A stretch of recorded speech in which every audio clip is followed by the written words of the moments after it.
It was dark in Eragon's cell when he sat upright with a start, electrified. Book 1, Eragon. Chapter 41, Fighting Shadows.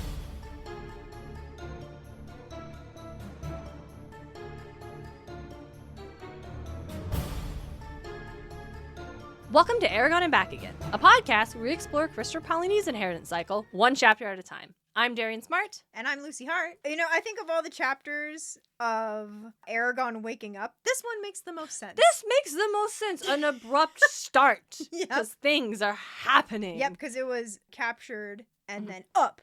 Up, yep. But before we get into that, yes, Lucy, do you have a spark of inspiration? Oh, no. Should I go first? You should go first. I'm like all game for it. I'm like, yeah. And then I haven't thought about a spark of inspiration. I have a geode. Ooh. Working on my draft again. Very Yay. pleased. Very, very happy. I actually, one minor, geode adjacent, a facet of the geode. Yeah. Is that I wrote the chapter. I really, really didn't like how it started. Fair. But I like what the chapter does. Yeah. And so when I was typing it up, because I talked about this before, I have to handwrite everything in a notebook first. And then I type it up. While I was doing that and I started typing and I'm like, I really hate this chapter start. I don't like it. And I ended up leaving. And I was also on a multi-hour chatting. It was supposed to be a writing activity, and it was not a writing activity. Emily from Monster Donut lied to me. It was just a multi-hour friend hang. Wonderful. But when I finally came back, I was like, okay, what if I do this instead of this and this instead of this? And it didn't change a lot about it, but I changed the way it was written, and I liked it a lot more. So Oh, good. that was nice. But my geode for this one in particular is that I get to properly introduce werewolf magic. Oh, good. Urban fantasy story, there's witches and demons and fae and vampires and made up fantasy creatures based on Russian folklore. Yeah. And there are werewolves. And I have this concept of werewolves having a distinct type of magic beyond being shapeshifters. Yeah. Right? And so specifically, I have this idea. And it ties into the notion of the alpha not just being this abstract leader or this weirdly, vaguely macho authoritarian that has total you cannot defy me because I am the alpha. Yeah. Wherein it translates to the alpha literally has more authority because their pack supports them. Yeah. And they can channel they channel that support into a kind of magic that makes it impossible not to listen to them. Yeah. So I have the scene where the main character, the POV character of the scene is interacting with the alpha and her second in command, and they need information from him. Yeah.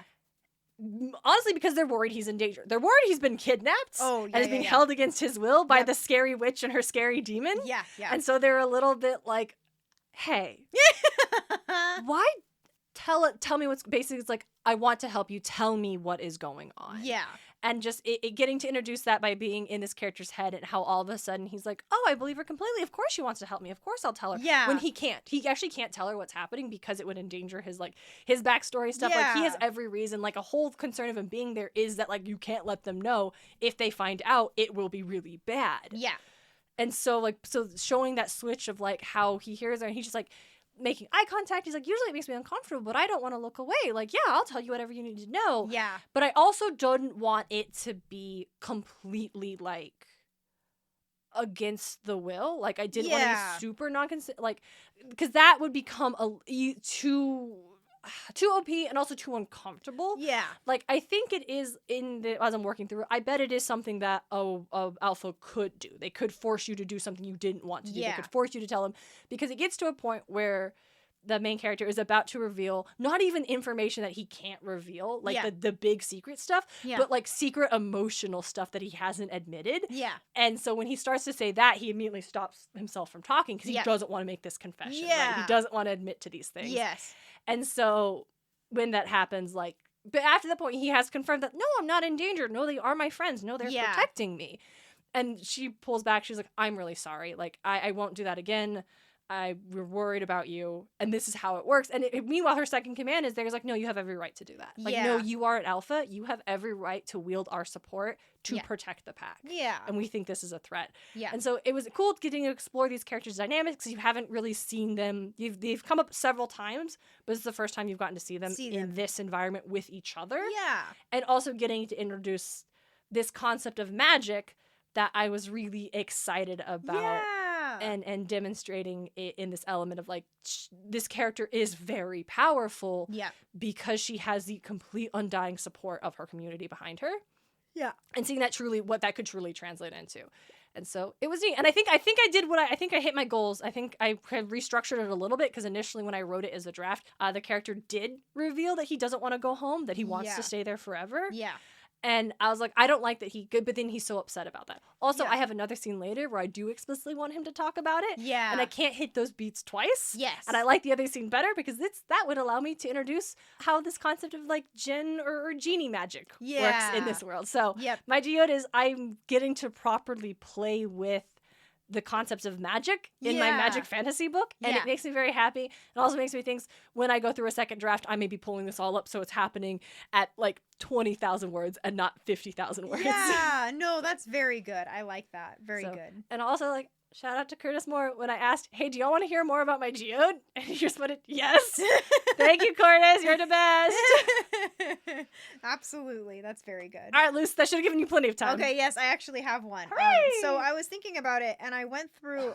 So on my personal Instagram, I upload pictures of the books I have read. I love that. So far this year. I've only done it this year. That's kind of like my like personal goal is just to like where you've seen those little like to-do lists where they like make mini copies of all the books they've read and put them in a jar and stuff like that. No, that's so cute. Yeah, I thought about that, but I'm like, that's like that'll cost money and supplies and like doing all these things, and I want to do that, so I'm like, I'll just use my Instagram to do that. So I have been. So I went through and I counted. I'm gonna count again just to make sure. I have read 13 books this year so far. Lucy, that's great. Right? Well, 13 like I guess like. We're also, to note, listeners, we're also recording this episode like a month and a half before it comes out. So by the time it comes out, Lucy has read more. You can follow her Instagram. I've read more. to follow that. You can follow mine too to learn more about my book. Like, whatever. That's very, very fair. We'll put our Instagram links in the show note of this episode specifically. We don't usually do that, but in this one specifically, one time only. One time only. Limited time offer. So one of the, I've only counted like the posts that I did. One of the posts is 5. They're graphic novels. Yeah. So I guess like that would translate into 18, 16, 17. 17. Yeah. So that's awesome, Lucy. 17 books. For me, it's like they're always the saying of like, if you can't write, continue to read and absorb. And I think what's so important about of inspiration. Exactly. The books you read are sparks of inspiration. And you can even read stuff like I don't want to do something like that, so I'm going to try to avoid like writing something. You never want to like copy work. Absolutely not. Mm-hmm. That's not what this is. But like pulling spark of inspiration of like, I would love to have like that's a really cool way of how they did that. I wonder if there's a way that I can incorporate that into my own kind of book. Yeah, like, that's why we talk about like this ending was so beautiful. Yes. I love the way this character was introduced. Like it is not like, oh, I should do exactly the same thing, but being like, I think sorry, I totally interrupted. Oh, no, go right ahead. I think for the notion behind sparks of inspiration is like one, that feeling of like, I love this so much, I want to make things that make people feel like I feel right now. Absolutely. And then simultaneously, I feel like it also is an invitation for us to interrogate why. Yep. What worked about this for me? What do I resonate with this? Like, how is this created? And then learning mechanically from getting these conversations we get to have about like, this is what I liked about it. And I'm realizing like point A, point B, point C, like this is what it is that it's making me think and why it worked with me. And then like being able to like not do thing, but like learn the skills and technique behind thing. So then you have that in your creator toolkit to use. Yep, absolutely. For me, it's like I actually just finished, with my moving, I'm currently listening to a book by Nora Roberts. And she's renowned as a romance author. But she wrote a really cool romance fantasy book. It's Year One. I think that's the first book. I've heard of that. It's like I think there's 3 books in it, and Year One. And I really enjoyed it. So I found out this one. That's the book series is called The Dragon Heart. Ooh, very loosey book. The Dragon Heart Legacy. And so, yes, I'm all fucking about it. Yeah. And it's called, the book I'm in the middle of is called The Awakening. And it's all about Irish lore. So there's like the Fae, there's like there's like dragons and all this cool stuff. And I'm fucking all over it. And the narrator does an excellent Irish accent multiple times for the characters. It's very entertaining. But when my stress gets high, as in moving, I can't intake new information. It drives me up a fucking wall. Familiar. So I just have been re-listening. I re-listened to Red, White, and Royal Blue. Excellent book. I fucking love that. There's only one, right? Yeah. There was just the one? There's the one, Red, White, and Royal Blue. But Amazon made a movie about it. I think it's a series. Amazon made it. It's either a movie or a series. I can't remember which. But yes. Because I saw they like have a sequel that Amazon announced. Interesting. And that's what I wanted to ask you about. I'll have to, yeah, no, there's only the one book as far as I'm aware. Yeah. But then now I'm re-listening to The Fellowship of the Ring. Classic Lucy. I love Lord of the Rings. It has replaced, I used to re-listen, Harry Potter used to be my go-to re-listen to. And then I'm like, I can't. Yeah, and here we are. I can't morally do that anymore. Here we are, so 2024. Lord of the Rings now. And I think Lord of the Rings is a better media anyway. It's just written better and better in all aspects. Anyway. Yeah, and you feel better about yourself. I feel better about myself about It is what you yeah, but Excellent. no, so I just finished the Shout book. out to the comfort reads. Yes, but I just finished this book called Star Mother, and it is a really good romance. The romance in that book is really, I think it's really well written. I think some people could probably be like, well, that was terrible, or it was problematic, or not like bad problematic, but like, kind of morally gray area a little bit. Yeah. But I thought it was really well written with how it is kind of without spoiling too much. I like, once I started it, I like could not put it down figuratively because it's in my phone. But I just thought it was really well written and showed like love in more than one way. I love that. It was like family love and a love between a mother and her daughter, and also love between like two partners. It was very, I thought it was very well written. I thought it was very good. Yes. Yeah. So, it was just really, really, really cool, and I really like that. And that's like my spark of inspiration. And like Star Mother specifically is I would like to write a book, like a romance like that. Is like where I'm like, that's really impactful and like heartwarming and just very good overall. But yes, and then continue to read. I will be continuing to read all year. Yay! All year. That's wonderful. Maybe like by the but when we reach the end of this year, maybe I'll have an update of I've read this many books. So. That's a great idea. I love that. Yeah. And maybe by the end of this year, we'll be able to count Eragon as a book we read. Yes. I think we're getting there. We should be. We are over. I mean, my paperback has, at the end of this chapter, we're like roughly 300 pages from the end. Yeah. We're at literally the first page of this chapter is 300. But nice. Like comparatively. Yeah, yours is formatted differently. Yep. So, speaking of this chapter. Yes. Fighting Shadows. Spoiler alert, this is the best chapter. Eragon's fast pays off. Able to use magic again, he breaks out of the cell, determined to find the elf woman and his sword before escaping. Soldiers appear, but it's Deus Ex Murtagh again. They successfully free the elf woman and find her weapon, as well as the Bad Vibes blade. Then it's boss fight time with the Shade, and sorry Eragon, this is a scripted fail. Don't worry, the Shade may have skills, but our heroes have a dragon. Saphira rips the roof apart and spirits Eragon, Murtagh, and the elf woman away. This is the best chapter. Yes. I do. There's tension, there's fighting, there's dragons. It's so good. Funny. It's also so funny. Yeah, it really is. That was I actually highlighted kind of in the first, like, the 2 pages was Eragon gets out of a cell, and because that's like when he wakes up electrified, he realizes that his magic is back. The wrinkle had shifted. Yep. What? Also, I forgot there's a later one where Paolini writes that Murtagh's eyes became inscrutable orbs. Yeah. And I just wanted to draw attention to that line, and I forgot to do it earlier. Okay, attention was drawn to it. Yes, it's very good. I like it. I don't like calling eyes orbs. I never like it when I call eyes orbs. Fair enough. I think we could just said they became inscrutable. Yep. But okay. The wrinkle had shifted. What wrinkle? When does the wrinkle? Wrinkle in time. No?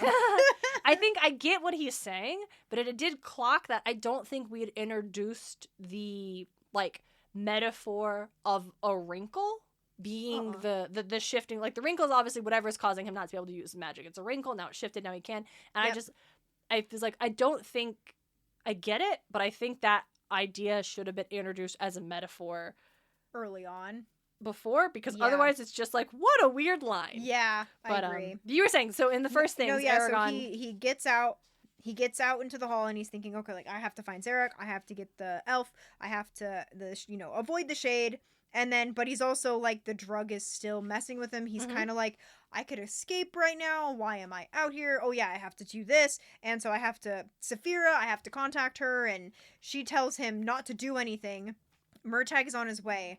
And then, just then, guards come around the corner, and they see him, and they stop, because Eragon's out of his cell, and blood drained from their faces. And Eragon thinks, good, they know who I am. Maybe I can scare them off so we won't have to fight. Charge! Yelled the one of the soldiers running forward. And that's just great. That's so just hilarious. Funny. And he starts shooting off some magic, and he clocks it like, oh, doing that thing with the Urgles all those months ago drained me. I can do so much more magic now. Yep. And I love that measurement of, like, heck yeah. Growth. Our magic is growing tangibly. Yep.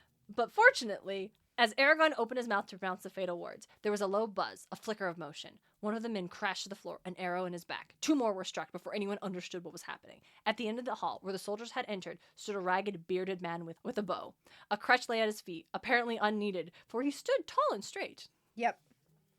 It's just like, okay, who? Took out 3 dudes there. 3 dudes! I wonder who that could be. Not just the fast archer. Yeah. Like, who on earth could that be? Yeah. So Eragon takes some cup out, and then he spares one soldier specifically to be like, I don't have time to search all of these cells for the elf woman. Yep. So, like, I just need you. He threatens, like, I'm going to put a grain of burning sand in your Isn't that terrifying? Yeah. And the my God. The dude's like, I'm not going to talk. So he picks up more dirt. He's like, okay, well, this will kill you faster. Is that like, what you want? He's like, the good thing is this will burn through you a lot quicker, but it'll leave a far greater hole. And he's like, okay. Yeah, please don't put that in me. The elf's in the last cell to the left. I don't know where your sword is at, but it's probably in the guard room upstairs. All the weapons are there.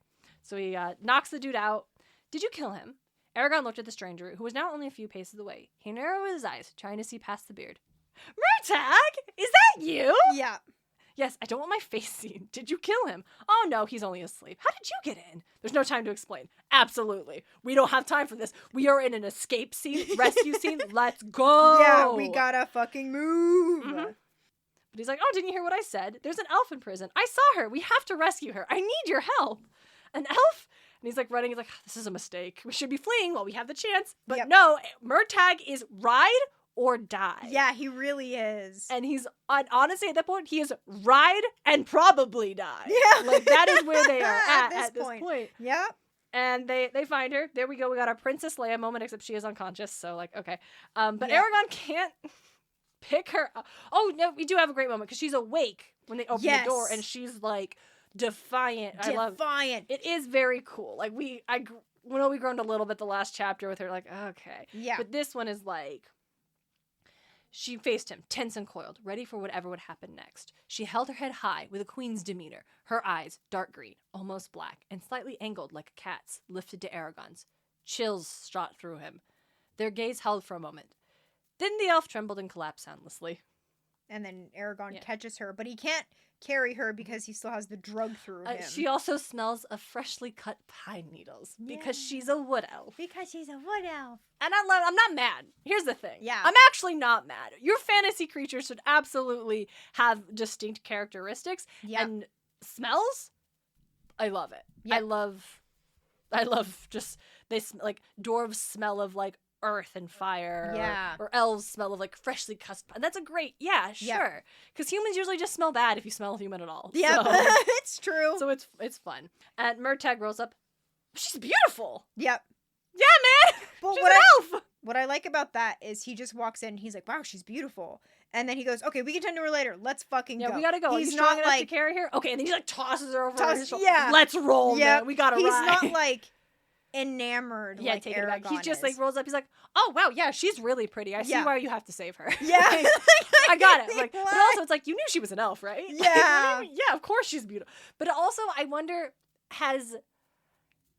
I think it also serves to demonstrate that, like, no, reader. But she is super hot, though. Yeah. Like, yes, she's been described as being so exquisite before and, like, so fair. But, like, it's not just Eragon. Actually, she is, like, just the prettiest, like, hottest girl you did ever see. And Murtagh thinks so, too. Yep. So, I guess early on the shade was like her beauty held no temptation. No for temptation me. And for I'm him, like, yes, yeah. we have a queer-coded villain. I see it too. Yep.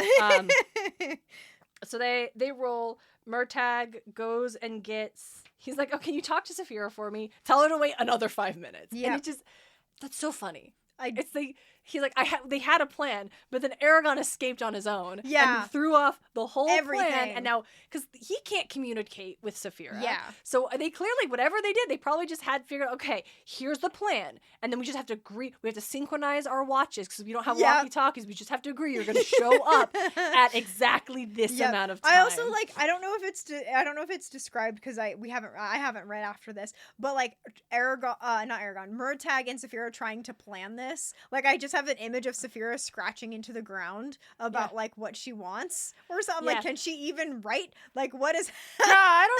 Well, maybe Murtagh just asking like, okay, yes how about and no yes questions. and no questions. She's like, just not. What about this idea? And she growls, okay, what about this idea? How about this? Yeah. There's never an option where the moment was we just leave. Like on Saphira and everyone, instantly, whatever happens, they got away, they regroup, and they're like, we got to go in and save him. We need to have a plan.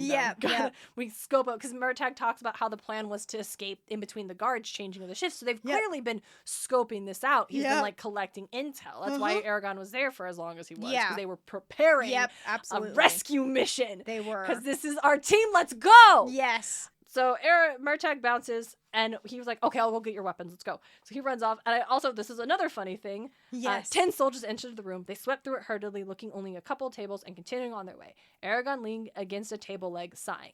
Oh, the respite made him suddenly aware of his burning stomach and parched throat, because he hasn't eaten in He hasn't eaten and drink, A tankard and a plate of half-eaten food on the other side of the room caught his attention. Eragon dashed from his hiding place, grabbed the food, then scurried back to the table. I love that. It's so relatable. It's so relatable. It's so just like, I'm really hungry. Ooh, look at that. I'm going to go grab that. And that's so funny, though. Yeah. It's so relatable. And it makes sense. It's so funny. Because he's like, I have a beat. I can't go anywhere. I'm just going to quickly eat and drink this. Yeah, really fast. And I love how when he drinks the mead for the first time, it's just, relief seeped through him as the cool liquid ran down his throat, soothing the irritated tissue. And it's like, yep. Been there. Murtagh rolls back up, carrying the bad vibes blade as well as a strange bow and an elegant sword without a sheath. Murtagh gave Zarek to Eragon. I found the other sword and the bow in the guard's room. I've never seen weapons like this before, so I assumed they were the elves. Yep. And they're right. They're like, let's find out. And she's still got the sheath. She's got the empty sheath. Just hanging on her hip, which is like, it's been 6 months. Yeah. Well, longer than that, because they had Saphira's egg for a while. A couple, a month? A month, I would say about that. Okay, so if Saphira is almost 6 months old, and at the top of the story, it was 16 years to the day that Celine came back, and Eragon was born 5 months after that fact, and he turned 16. I would say 8 months, maybe 2 months. So so it's been 5 months from the start of the story to when he turned 16. Because if he was born 5 months after that day, then his birthday was 5 months away at that time. It does say 6 months from... Saphira is 6 months old, almost 6 months old. No, it says 6 months old. No, it said close to 6 months, but it didn't say exactly 6 months. I thought it was 6 months. Where is that? I highlighted that. At nearly 6 months of age. Okay, nope, that's fair. So Eragon turned 16. I think we clock it. Saphira is... Why did I bring any of this up?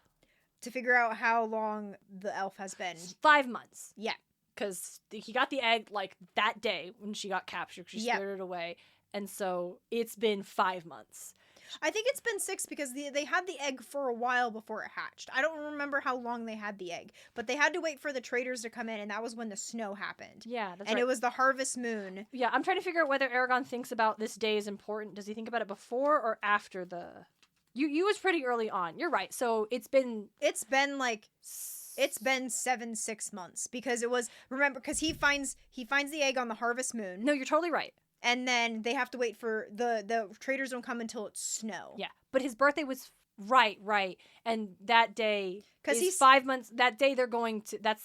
is that the day they're gonna go do the egg, or is that before? It's when the traders come, that's when it happened. But the thing I'm referring to, the very first chapter, the third paragraph, Eragon was 15, less than a year from manhood. Yeah. But so it doesn't say like, it's not a full year, but there is like less than a year. Yeah. So it's anywhere between, and I don't think it's, I would say like, I would assume that when you say less than a year, you're not going to say like 2 months. Unless it would be like 2 months. We know it's definitely been 5 months because that's he was still in Carvajal when he has that thought of like, this was the day 16 years ago my mother showed up and 5 months later I was born. So his birthday is 5 months away at that time. I'm just trying to remember whether he has that thought. He has that thought the morning they go to the village, right? Because there's weeks in which they have to wait for the... Yeah. We've done this before! The 8th morning. Found it. Okay, Dragon Tales. This was a special day. It was near this very hour, 16 years ago. His mother had come to Carvajal alone and pregnant. 5 months later, he was born. It's Dragon Tales. This is the chapter where they are back in town. So you're right, because they have to... So I just found this. 9 days after Eragon's return, a vicious blizzard blew in out of the mountains and settled over the valley. Yes. And then on the 8th morning, that's 8 days after the 9 days, Roran walked to the road and confirmed that the traders had not passed yet, but they arrived that day. So it was almost 6 months. Yeah. So I think it's like a week or a couple days before the 6th month. 5 months based on, because that was the morning they go into town. Yep. And hear the story and do the egg. Yep. So, yeah. So, 6 months. Yep. Why does she still have the sheath attached to her 6 months later? Just so we can conveniently arm her. Yep. I'm just laughing because it was like after all of that. It was really just figuring out how reasonable this was. Yeah. And I agree. Like it's like no one, it was like they took the sword away and then they just didn't care.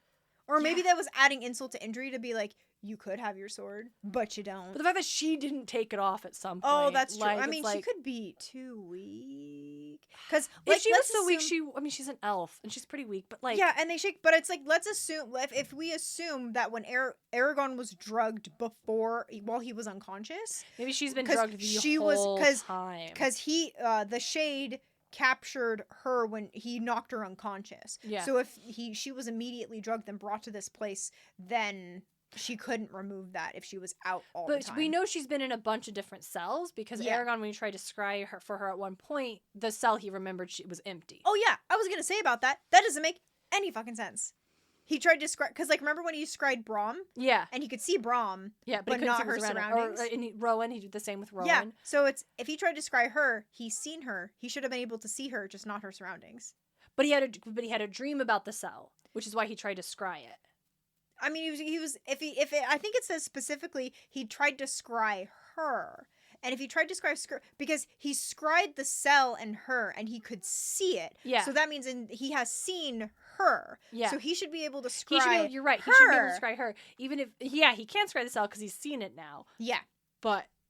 So he would, like, what happened is he could scry the cell. So if he scried the cell, and if somebody was in there, he couldn't see the person who was in there. Yeah. But he could see the cell. So, like, reverse, like, he could be able to see her, just not her surroundings. Yeah. So for me, I'm like, that's just dramatic story. Yeah, that's just dramatic. But it doesn't actually make sense. And I'm like, that's a great line. But yeah, for sure. It doesn't make any sense in the magic that is been in the way that scrying has worked in this universe. Yeah. Anyway, but all of this to say, it's very convenient because now she's got, and I believe they would still have her sword and her bow. They're very valuable. They're elf weapons. I think so too. They're gonna keep them. They're gonna sell them. They're gonna do something. So that's fine. And it also fits the shade. Like he came in to gloat in front of Eragon. Yeah, he would hold on to the trophies exactly. Yeah. And so now we want to make sure that she has weapons too, because now she's gonna be. Now we've got our party has 4. Yes. And so, and it's so funny. He's like, Murtagh's like, I've never seen them like this. I assume they were hers. Let's figure it out. And they just put the sword in the sheath. Yeah, that's hers. That's hers. Perfect. Yep. And I guess that's how they confirm that they're hers. Yep. So they just assume the bow because it's like we've never seen a bow like this, so we're just gonna assume that it's hers as well. Yeah. And I love Aaron's like, what now? We can't wait here forever. Now? But wait. Like I said, our escape has been arranged. You don't understand. There's a shade here. If he finds us, we're doomed. A shade.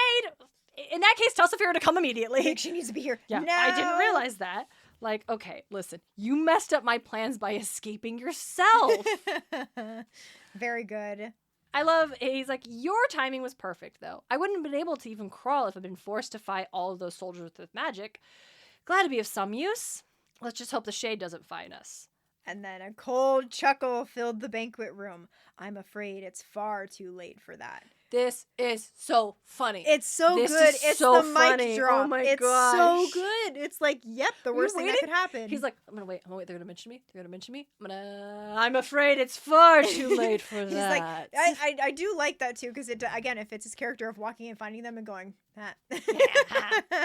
Eragon and him get into a fight, and I do think Eragon is very smart here, because Murtagh, who is more like hasn't been drugged, he's fit not underfed. He's more fit in this moment. He's like, I'm gonna do it, and Eragon's like, no, he's gonna try to kill you. He's not gonna try to kill me. He wants me alive. Also, like the rules of like a magic duel, right? Yeah, you don't do it until you know what your opponent's capable you have to. of. Yep. He would know I could just kill this archer with magic. Oh, and absolutely. Done. Is this why Eragon doesn't do so much archery? Because Murtagh's gonna roll up and be our ranger. Yes, Murtagh's like, is so that good. Why? He's such a good archer. So good. Anyway. And so, yeah, you're right. It's really smart of him realizing, just like when Murtagh was like, no, I should go into Gilead because it'll be easier for me to escape if I'm captured. Yep. If you get captured, I'm going to have to, like, see what the guards are doing. I'm going to have to think, have to figure out the dragon. Talk with Saphira somehow. And so, fine, go, Murtagh said. You don't have to hold him off for long. I hope not. And it is, the fight is not even close. No, it's the shade has him outmatched completely. Mm-hmm. It's like completely disarms him. Yep, and I do like that when he drops his cape, he looks like runner, like very. They describe him as looking like a runner. He's very lean and skinny, not very muscular at all. But Eragon is like, nope. Brom told me like, I'm not gonna like think that I can. One up him just because of how he looks. and that's again a testament. It's like Brom did. I like that we are seeing that Brom's training has been effective, has paid off, because Eragon probably would have made a mistake if he didn't know not to underestimate. Yeah, exactly. All of a sudden, the ceiling boomed and shook. Dust billowed from it and turned the air gray, and that distracts Eragon enough that this shade charges him for attack. Hellfire, he's strong, and I underline hellfire because I'm like, interesting. Do we have a concept of hell in this world? Circling back to the idea of religion, which we haven't really gotten into much. Yeah, we've talked vaguely about. I just was like, hellfire is a specific idea. Yeah. And then they fight, and he realizes, though he had trained with the Master of the Blade, Brom, and with Murtagh, who was also a deadly swordsman, he had never been this outclassed. The shade was playing with him. It's embarrassing. Yeah. And Murtagh, tries, he shoot. Oh, this happens later, no. Yeah. Whatever's, the shaking, the boom is whatever's happening, it's getting closer. Yep. But he's completely, knocks Eragon down, disarms him, sends him to his knees. Yeah. The shade stared down at him haughtily. A powerful piece you may be in the game that is being played, but I'm disappointed that this is your best. If the other writers were this weak, they must have controlled the Empire through sheer numbers alone. Eragon just looks up at him, and then this is like he had figured out Murtagh's plan. I'm gonna give him a pass. He's clearly still drugged. Yes! Saphira, now would be a good time. No, you forgot something. And what might that be? The dragons! And then Saphira literally rips the roof off. And Eragon dives out of the way, and the shade goes for him, but no, there's a dragon! Yep. He missed and lunged. Surprise spread across his face as one of Murtagh's arrows sprouted from his shoulder. I love that. And I love Murtagh is spotting him. He's like, nope, I got you, boo. Yep. And then the next arrow, he's like, you'll have to do better than that if you want to stop me. The next arrow caught him between the eyes. Yeah, it's like, how is that? Is that better? Is that better? He howled and writhed in agony, covered his face, skin turned gray, mist formed the air around him, obscuring his figure. There was a shattering cry, then the cloud vanished. You killed him! Exclaimed Eragon. He only knew of 2 heroes of legend who would ever survive slaying a shade. I'm not so sure. Yeah. Murtagh's nah, I may have just injured him enough that he had to crawl away to lick his wounds, but Murtagh's nah, I definitely didn't kill that guy. And then, no body, Eragon, no body. No body. And then the soldiers were watching them, and as soon as the shade vanishes, they run in. And then that's when Saphira... Then Saphira stuck her head through the hole in the ceiling and roared. Mm-hmm. And it's like, yeah, that's terrifying. And she manages to tear the ceiling off, jumps into the banquets, destroys a table, and that's when the soldiers are like, we should leave. We're out. We should leave now. We're out. And crying out with relief, Eragon threw his arms around her. She hummed contentedly. I've missed you, little one. And again, we keep getting this like distinction between Saphira, the dragon, the terrifying beast, fang dragon, and then a dragon who's part of a dragon rider pair, and like the companion. And, it's so fucking good. It's like, and it's in the first thing she's like, I've missed you. Yep. And can you same here? There's someone else with us. Can you carry 3? Of course. And like she's a lot bigger now. Yeah. She can do that. And she sees it. Oh, it's an elf. Yep. It's the woman I saw in my dreams. Okay, man. Are there? And they look up the roof. I heard fighting on the roof. Are there men up there? There were, but no more. Yeah. Everyone gets some big damn hero moments. Like, that was awesome. Yeah, like, absolutely. Murtagh rolling up right at the nick of time. Saphira showing up. Like, even the fight with the shade. Yeah, Eragon lost, but that moment of him being like, you forgot something. The dragons. Like, yeah, he did forget something, Eragon. Yeah, you kind of forgot something, didn't you, Mr. Shade? Yep, they had... Their partners are fucking amazing. Yeah, he's like, oh, if you were so weak, it's like, you kind of forgot that you keep calling him Ryder. Did you forget the first part of that proper noun? Right. Did you forget the full title, my man? Right. Do you remember why you were so desperate to get the egg away from this elf woman? Like, nah, my man, you've never seen a dragon, have you? Yep. And they get on Saphira's back, and she takes off. She gets hit with an arrow, and that's distressing. Yeah, a couple of them. Yeah, they didn't go all the way through. It's still there. How far can you take us? Far enough. And then they're out, veered eastward, soaring upward through the night. Yep. This is my favorite chapter. It's a very good chapter. This was so good. I liked the pacing of it. I liked the pacing's all good. the moments. It felt very dynamic. There was a lot of great action. It felt like another moment where it's all coming together again. Yes. I don't know what's gonna happen next, but we're all together. And I also love the fact that Murtagh stuck around to make a plan to rescue Eragon. Murtagh rescued Eragon. Yep.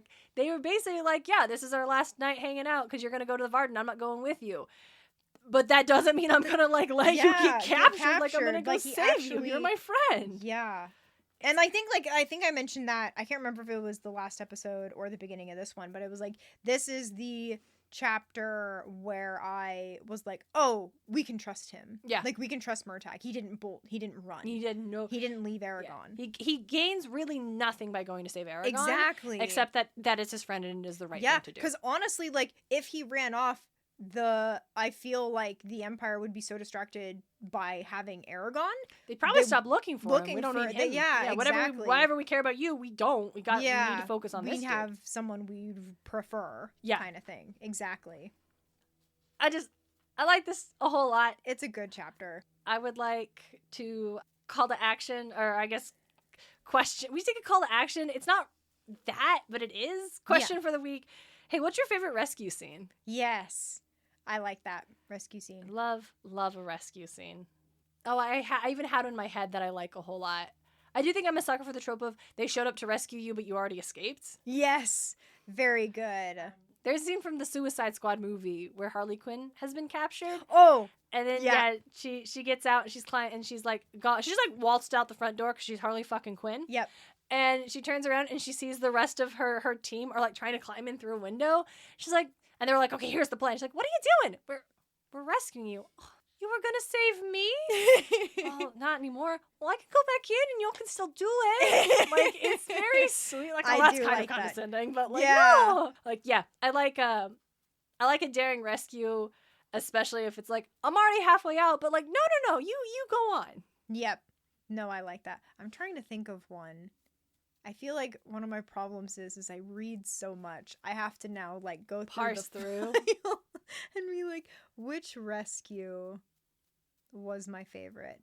I mean, so I guess like real fast, I'll just do the most recent one. What I like in the book that I'm currently reading, The Awakening, is that the main character rescues herself. It's not Always like good, like she's captured and does this thing, but she's in a situation in which her mother has told her she's only adequate. She's like can't amount to anything. She needs to do all these things and like really squishes her down. She has really bad self-esteem, all these things. And what she does is she finds out that her father has been sending her so much money that she has over like I think it's $4 million in savings that her mother has been hiding from her. And so what she does is she takes the initiative, confronts her mom and says, and does it by herself, confronts her mother by herself and says, I know that you've been hiding Dad's money from me. I am taking this money and I am leaving. I quit my job. And her mom's like, why would you do that? She's like, because I didn't want it. It was something that you wanted me to have. I quit my job and I'm going to Ireland to try to find my dad. And she's like, that's a big mistake. She's like, I'm doing it anyway, and just goes to Ireland. Nice. So she takes herself, she saves herself by removing herself from that situation and going to Ireland, taking that initiative. So it's not like a big like hero moment, but it is one of those things where she does save herself because she is so much happier where she is now. Yep. I love it. Good vibes. So any kind of rescue moment. Yeah. What's your favorite rescue? It's very good. Please share your favorite rescues. I love a rescue story. It always makes you like, the epic music, the sweeping dun-da-da. Like, always very good. Let us know about it you'll see the question on Instagram. You can hit us up on eragonpod@gmail.com. If you're a patron, you can tell us directly about it over on Patreon, where this month you can also listen to us talk about the Animal Planet mockumentary from 2005, Dragons, a Fantasy Made Real. I'm so excited. I love that so much. That should be available for you to listen to right now, but we have not covered it. We have not done the episode. I haven't watched it. I haven't watched that since 2005. But wow, it had an impact on me. So I'm very excited to revisit it. I'm sure that's going to be a great episode. Please enjoy. Tell us all about it. Patreon.com/EABA. Yep. And until next time, she's Lucy Hart. And she's Darien Smartt. And this is Eragon. And back again.